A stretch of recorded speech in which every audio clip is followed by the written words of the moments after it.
My name is Billy and I play Connie. Connie is a psychology student. She's interested in the workings of the mind and depression, and a lot of that is to do with her history with her mother.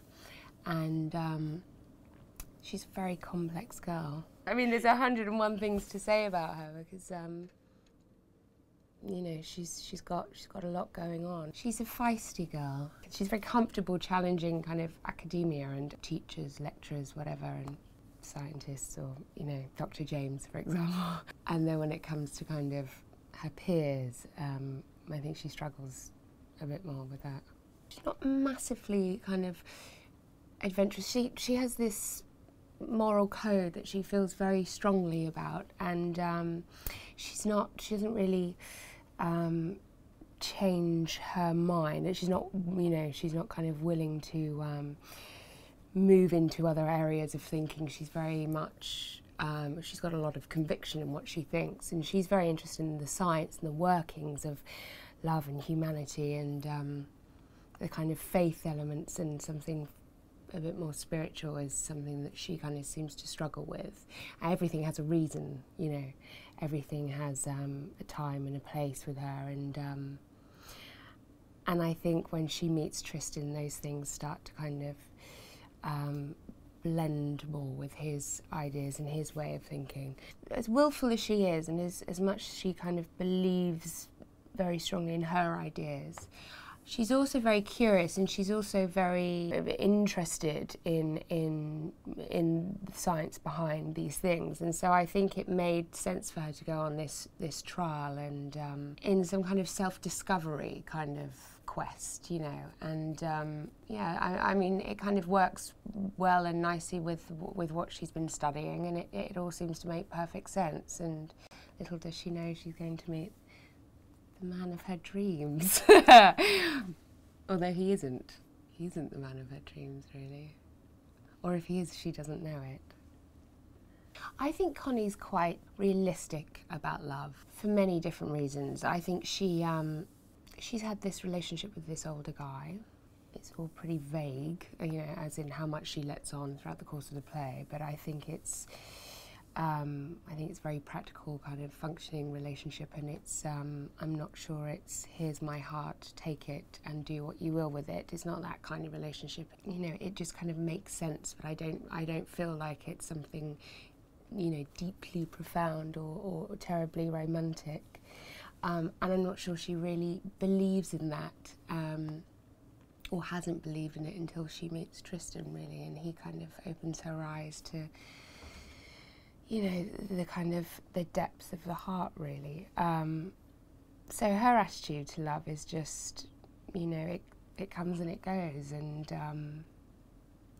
I don't think she thinks love will out. I don't think she thinks that. I think she thinks, you know, people come in and out of your life, and those moments make sense at the time, but you shouldn't feel bad about them maybe falling apart, because that's inevitable, because love is flawed, and, you know, all of these things that kind of, I think those things make it easier for her to suffer pain, do you know what I mean? That kind of,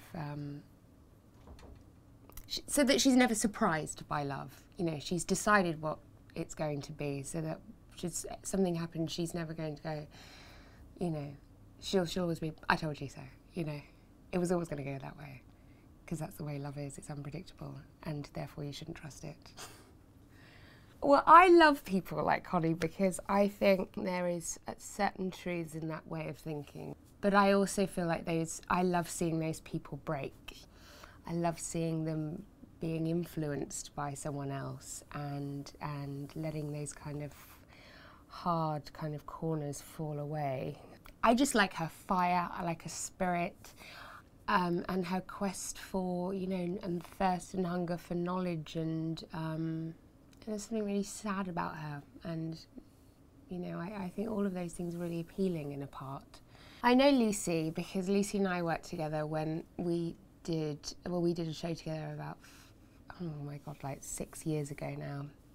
And we've become really good friends, and we've tried to do various other things together, and I think she's amazing. I love how she writes. I love how she writes women. I love how she writes men. I love how she writes love. I was always looking for things to work with her on, and then she mentioned this play to me probably about maybe a year and a half ago, and it was still in its early stages. So we talked about it loosely, and then like 9 months later, she sent me a script.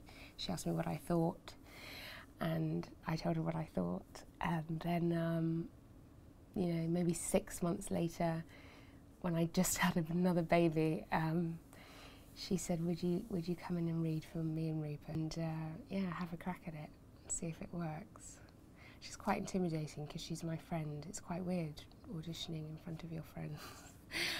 But it went all right, and I feel like we've all of us have been quite heavily involved. I mean, I've never experienced actually working with the writer and director in that way. I've never had a writer around as often as Lucy's been around, and I've never been asked my opinions maybe as much as Lucy asked. And you know, we tried lots of things changed. You know, sometimes things just weren't working, and you took it personally when they were taken away from you. But it was really nice because it was a collaboration, and a marriage of minds, or not, whatever, you know. It was it's a really healthy thing to do, I think. I've never ever come across that before. So I feel like we were really involved. We had a great kind of intense week. The first week, sat around a table kind of chewing the fat and talking about our ideas of, you know, what we think about love and despair and science and all of those things. And, you know, it's a nice thing to do. What can I say about Rupert? Rupert is incredibly talented and spirited and relentless in his quest for why things happen, you know, how they happen, what I think about them, what they think about them, what blah, blah, blah thinks about them.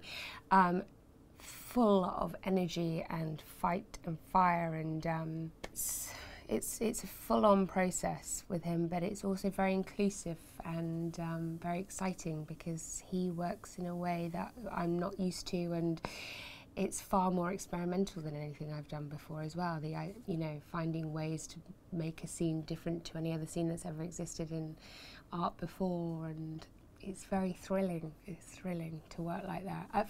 You know, it's something you have to get used to.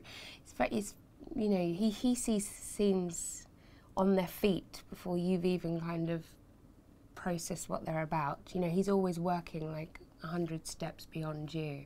Yeah, and he's good. He pokes and prods you and gets what he wants, I hope. We tried lots of different things, really, when it came to taking the drug, the effects of the drug, the effects of falling in love, deciding which is which, what is working, when it's working, and how much of that we kind of show. And some things didn't work, that kind of turbocharge of, you know, being wide on these drugs was kind of hijacked other things, and we basically concluded that we kind of just had to play the kind of what it's like falling in love, you know, and because all of those feelings happen naturally, you know. Obviously we have this drug kind of peddling lots of ideas and speed of thought, and you know, various different physical kind of changes, but mostly that kind of euphoric, relentless kind of drive to know who each other are. That kind of stuff was, you know, fueled by attraction, really, and finding a mate. And so I think we went with that more strongly. I don't know, John Jay might disagree, but I think that's what worked more.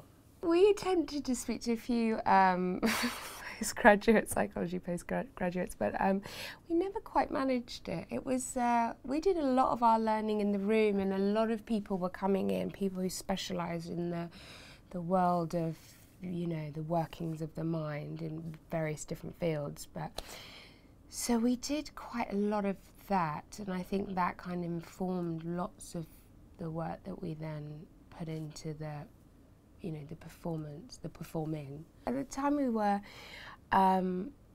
rehearsing, there were lots of things on telly. I think it's that thing of when you start to think about certain things, it all seems to pop up everywhere, doesn't it? Everyone's talking about it. There's articles in the paper, there's shows about, you know, people being on, you know, drugs and the effects of that, and so it was all very topical. There was a lot going on and a lot feeding into the rehearsal period. So yeah, there was kind of extensive research in that way, but then all the kind of love stuff, it just has to come naturally, doesn't it? And you have to use what you know and how you feel in those moments.